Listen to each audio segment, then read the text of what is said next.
ओम नमः शिवाय। शिवलिंग क्या है? शिवलिंग का वास्तविक अर्थ क्या है? शिवलिंग की उत्पत्ति कैसे हुई? शिव जी की पूजा लिंग स्वरूप में क्यों की जाती है? इन सब विषयों में तरह तरह की बातें की जाती हैं।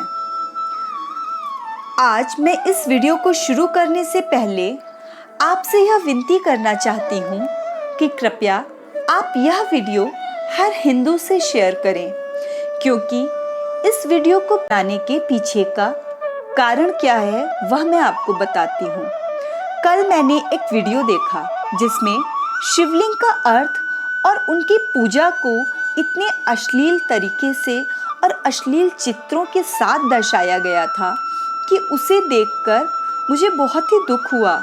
और उससे भी ज़्यादा दुख इस बात से होता है कि बहुत सारे हिंदू इन मनगढ़ंत कहानियों पर विश्वास भी कर लेते हैं और उसी गलत जानकारी को सच भी मान लेते हैं।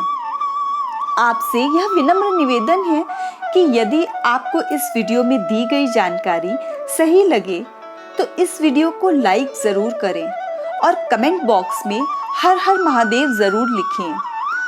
आपके इस वीडियो को वायरल करने से ही शिवलिंग का सही अर्थ लोगों तक पहुंचेगा और शिवलिंग की विशेषता के विषय में सबको पता चलेगा। मैं वंदना आप सबका आपके अपने चैनल विश्व वंदना में बहुत बहुत स्वागत करती हूँ। शिवलिंग के अर्थ को पहले मुगलों और फिर अंग्रेजों के द्वारा बहुत ही अश्लील और गलत ढंग से प्रस्तुत किया गया, जिसके विषय में चर्चा करना भी भगवान भोलेनाथ का अपमान है। सबसे पहले हम यह जान लेते हैं कि शिवलिंग का असली अर्थ क्या है। शिवलिंग एक संस्कृत शब्द है जो कि दो शब्दों से मिलकर बना है, शिव और लिंग। शिव का शाब्दिक अर्थ है संपूर्ण ब्रह्मांड, शून्य, आकाश, निराकार, और लिंग का संस्कृत में अर्थ है प्रतीक। जिस प्रकार पुल्लिंग का अर्थ है पुरुष जाति का प्रतीक, स्त्रीलिंग का अर्थ है स्त्री जाति का प्रतीक, उसी प्रकार शिवलिंग का अर्थ है शिव का प्रतीक। शिवलिंग में संपूर्ण ब्रह्मांड की ऊर्जा समाहित होती है। लिंग पुराण के अनुसार शिवलिंग ब्रह्मांड का एक पूर्ण प्रतीकात्मक प्रतिनिधित्व है। अंडाकार आकार का पत्थर ब्रह्मांड का प्रतीक है और नीचे का आधार सर्वोच्च शक्ति का प्रतिनिधित्व करता है, जो पूरे ब्रह्मांड को अपने में समेटे हुए है। वास्तव में शिवलिंग हमारे ब्रह्मांड की आकृति है और उसमें ब्रह्मांड की ऊर्जा को समाहित करने की शक्ति होती है। अब हम बात करते हैं कि शिवलिंग की पूजा क्यों की जाती है। क्योंकि शिवलिंग भगवान भोलेनाथ जी का निराकार स्वरूप है, जो कि संपूर्ण ब्रह्मांड को दर्शाता है। शिवलिंग की पूजा के विषय में एक बहुत ही रोचक कथा पुराणों में वर्णित है। यह घटना उस समय की है जब सृष्टि की उत्पत्ति नहीं हुई थी, केवल शून्य था। फिर भगवान विष्णु उत्पन्न हुए और कई वर्षों के बाद ब्रह्मा जी की उत्पत्ति हुई। तब वे दोनों अपने अपने अस्तित्व से अनभिज्ञ थे, उनको कुछ समझ नहीं आ रहा था। वे दोनों स्वयं को एक दूसरे से श्रेष्ठ सिद्ध करने में विवाद करने लगे। यह विवाद कई वर्षों तक चलता रहा और इस विवाद का कोई अंत ही नहीं हो रहा था। तभी उन दोनों के मध्य एक दैदीप्यमान विशाल अग्नि स्तंभ प्रकट हुआ। वे दोनों उस अग्नि स्तंभ को देखकर बहुत आश्चर्यचकित थे। उस अग्नि स्तंभ के तेज से दोनों की आंखें चकाचौंध हो रही थीं।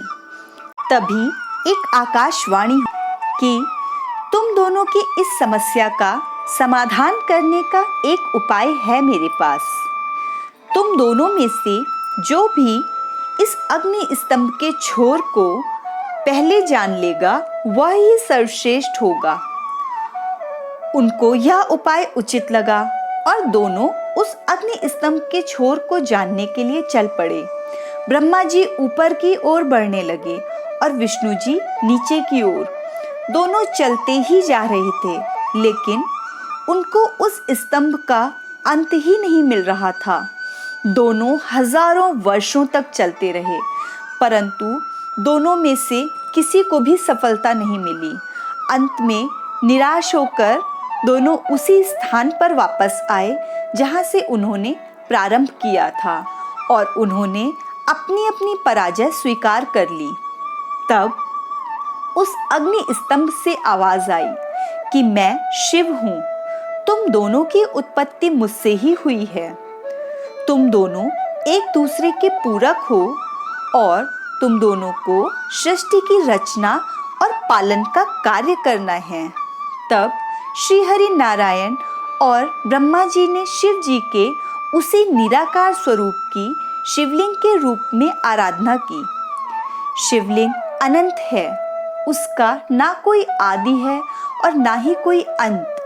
शिवलिंग ब्रह्मांड की सभी ऊर्जाओं को अपने में समाहित करके अपने चारों तरफ एक सकारात्मक ऊर्जा मंडल बनाता है। तो आज के बाद से आपसे कोई भी शिवलिंग को लेकर उल्टी सीधी बातें करे तो आप यह वीडियो उससे ज़रूर शेयर करिएगा। और अगर आपको यह जानकारी पसंद आई हो तो कमेंट बॉक्स में हर हर महादेव ज़रूर लिखें और इस चैनल को सब्सक्राइब करें। आज के लिए बस इतना ही। मिलते हैं अगले वीडियो में कुछ और रोचक जानकारियों के साथ। तब तक के लिए मैं वंदना आप सबसे विदा लेती हूँ। ओम नमः शिवाय।